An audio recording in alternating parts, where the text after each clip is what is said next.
Wind demon यानी कि हवाई राक्षस, ये नाम इस समय पाकिस्तान में खूब गूंज रहा है। वहाँ की टीवी डिबेट, वहाँ के एक्सपर्ट यानी कि हर एक जगह एक ही नाम चर्चा में बना हुआ है और वो है विंड डीमन मिसाइल। दरअसल ये एक इजरायली मिसाइल है जिसे इजराइल एरोस्पेस इंडस्ट्री यानी IAI ने तैयार किया है, जो कि एक नई नवेली मिसाइल है। मतलब कि ये पिछले साल जुलाई 2024 में आई थी, जो अब चर्चा में बनी हुई है। लेकिन क्यों, तो इसका कारण है भारतीय वायुसेना, जो इस समय विंड डीमन मिसाइल को रिवैल्यूएट कर रही है और इसे अपने हथियार बेड़े में शामिल करने जा रही है। इसको लेकर पुख्ता रिपोर्ट भी आ चुकी है कि भारत इसे रिवैल्यूएट कर रहा है और बहुत ही जल्द इजराइल के साथ इसको लेकर डील भी की जा सकती है। और ये बड़ी खबर इसलिए भी बन रही है क्योंकि ये स्पेशली खरीदी जा रही है पाकिस्तान का पक्का इलाज करने के लिए। वो कैसे, तो ये एक air to surface cruise missile है, यानी कि ये ठीक ब्रह्मोस की तरह की ही मिसाइल है, लेकिन इसका काम है प्रिसाइज टारगेटिंग करना। वहीं ब्रह्मोस का काम है दुश्मन के ऊपर तबाही का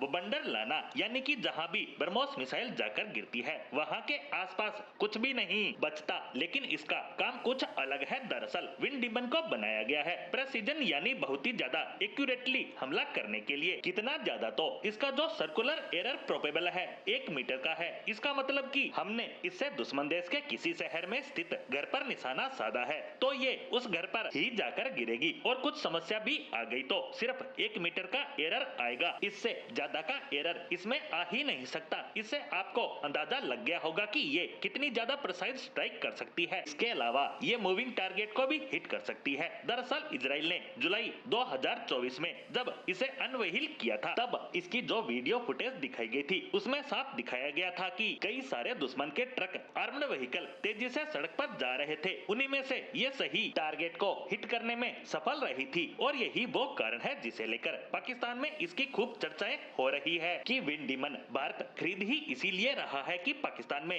मौजूद जो आतंकी हैं, जिन्हें पाकिस्तान VVIP सुरक्षा प्रोवाइड करवाता है, यानी जो टॉप आतंकी है वो बिना सुरक्षा जाप्ते और बिना आर्म्ड व्हीकल के बाहर तक नहीं निकलते, उन्हें निशाना बनाया जा सकता है। इतना ही नहीं, पाकिस्तानी सेना के वो जनरल जो कि भारत में अटैक करवाते हैं, उन्हें भी इस मिसाइल की सहायता से टारगेट किया जा सकता है। अब कुछ लोग ये भी कहेंगे कि इसकी रेंज तो सिर्फ 200 किलोमीटर है, तो इससे क्या होगा? ब्रह्मोस की रेंज तो पहले से ही इससे काफी ज्यादा यानी 450 किलोमीटर की है। तो बता दूं कि ये पाकिस्तानी आतंकी या तो POK में है या फिर पाकिस्तान के पंजाब प्रांत में, और ये सारा एरिया 200 किलोमीटर की रेंज में आसानी से आ जाता है। साथ ही ये मिसाइल दुनिया के एडवांस रडार सिस्टम को काटते हुए दुश्मन पर ऐसे अटैक करती है जैसे कोई चाकू से बटर काट रहा हो। साथ ही ये जमीन के बेहद नजदीक रहकर दुश्मन पर हमला कर सकती है, यानी इसे एक स्टेल्थ मिसाइल की संज्ञा भी दी जा सकती है। ऐसे में अगर भारत इसे लेता है तो हमारी सेना की मारक क्षमता